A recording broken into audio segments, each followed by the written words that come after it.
Thank you, Mr. Chairman.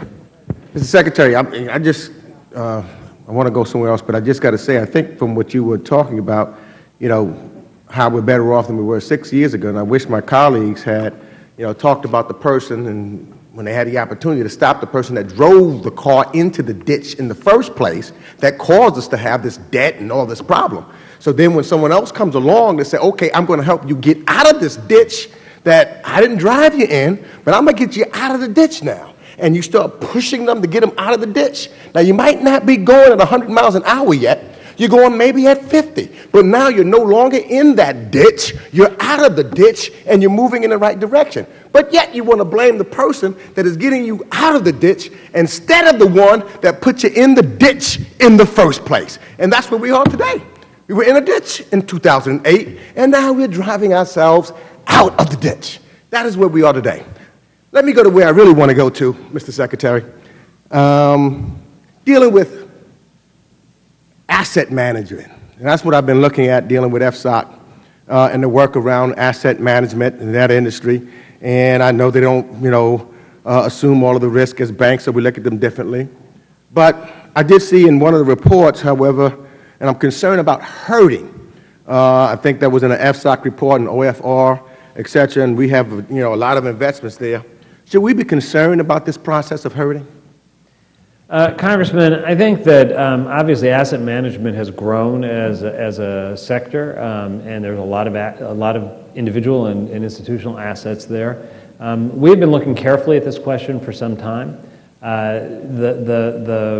The risks are not necessarily just firm specific. That's one of the reasons that we're looking across the industry at activities to ask, are there activities that are particularly risky?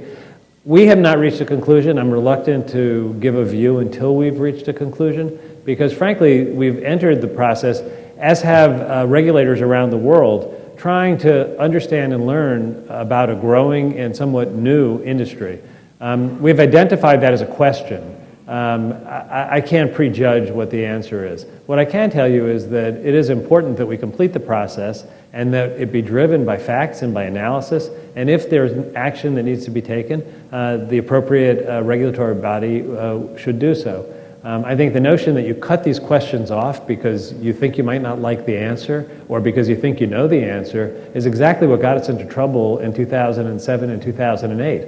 We have to be willing to ask the questions, and even if the answers end up being hard, follow them to a logical, analytic conclusion.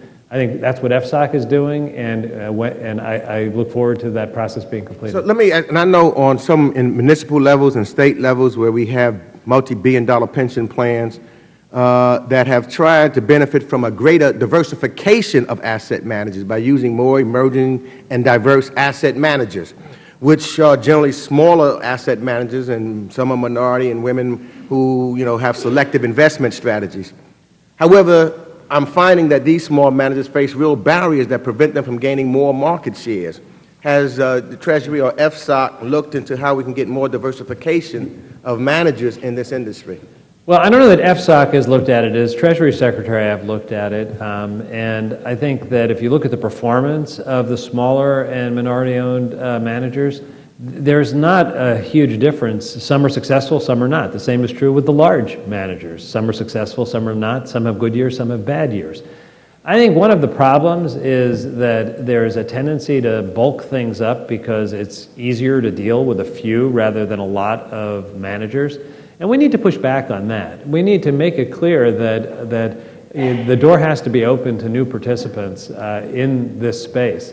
And we've tried through a number of things we've done to have that be the approach, both in terms of how we've managed some things within Treasury and through other intergovernmental efforts we've had. I think we're making progress, but there's more progress that needs to be made. Okay, because, as these asset managers get bigger and bigger, they play more and more of an important role in the sourcing capital to business that create jobs in various communities. And so, that's one of the reasons why with banks we had to go to the Community Reinvestment Act in the 70s. So don't you think we should be looking into some policy that can ensure that we have more inclusion in the asset management industry so that we can also make sure that they're investing or reinvesting in some of our other communities? I think it's important for there to be broad participation and for the process to be open. I don't know that I would think you should have kind of mandatory targets, but I'd be happy to follow up with you. And it's a matter I have a great deal of interest in. Time of the gentleman has expired.